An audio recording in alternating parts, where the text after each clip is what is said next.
اعوذ باللہ من الشیطان الرجیم بسم اللہ الرحمن الرحیم اللہم صلی علی محمد وعلی محمد وعجل فرجہم۔ السلام علیکم تحفتن یا علی علیہ السلام مدد۔ دوستوں، ایک ایسی دعا جو اگر آپ اپنی دعا میں شامل کریں تو آپ کی دعا کبھی بھی رد نہیں ہوگی۔ دعا کو قبول کروانے کا ایک بہترین عمل ہے، ایک بہترین آیت ہے کہ اگر اس آیت کریمہ کو اپنی دعاؤں میں شامل کر لیا جائے تو اللہ رب العزت ہر صورت میں اس دعا کو، وہ دعا جو آپ مانگتے ہیں، اسے ضرور پوری کرتا ہے۔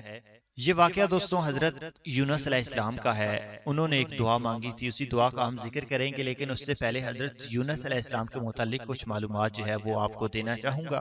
حضرت یونس علیہ السلام دجلہ کے بائیں کنارے پر آباد عراقی شہر موصل میں پیدا ہوئے تھے۔ حضرت یونس علیہ السلام حضرت ہود علیہ السلام کی اولاد میں سے تھے۔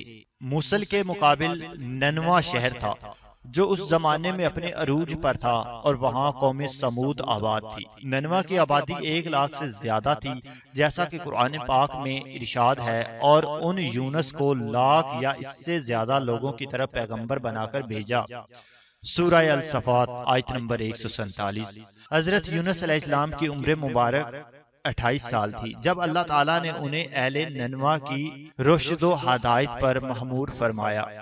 حضرت یونس علیہ السلام کا عہد زمانہ 741 سے 781 قبل مسیح ہے۔ آپ کا قرآن کریم کی 4 سورہ مبارک میں ذکر آیا ہے: سورہ نساء، سورہ انعام، سورہ یونس، سورہ صف، سورہ الانبیاء اور سورہ قلم۔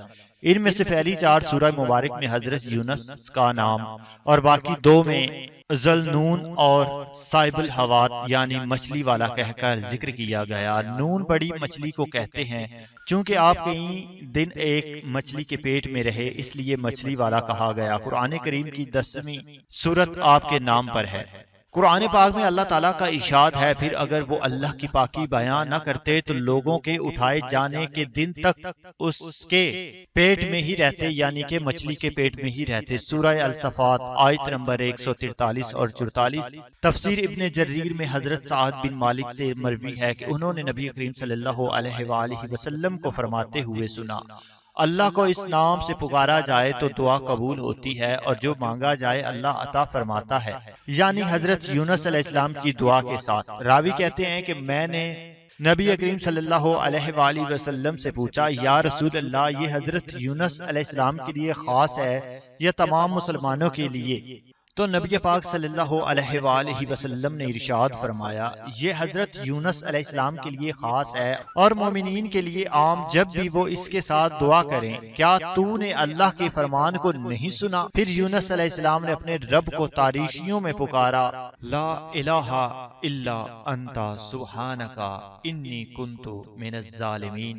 تیرے سوا کوئی معبود نہیں، تو پاک ہے، بے شک میں ہی قصوروار ہوں۔ تو ہم نے اس کی دعا قبول کی اور اس کو غم سے نجات دی، اور ہم مومنین کو اسی طرح نجات دیتے ہیں۔ سورہ الانبیاء آیت نمبر 87-88۔ حضرت سعد سے مروی ہے کہ رسول خدا صلی اللہ علیہ وآلہ وسلم نے ارشاد فرمایا: جس نے حضرت یونس کی دعا کے ساتھ دعا کی، اس کی دعا ضرور قبول ہوگی۔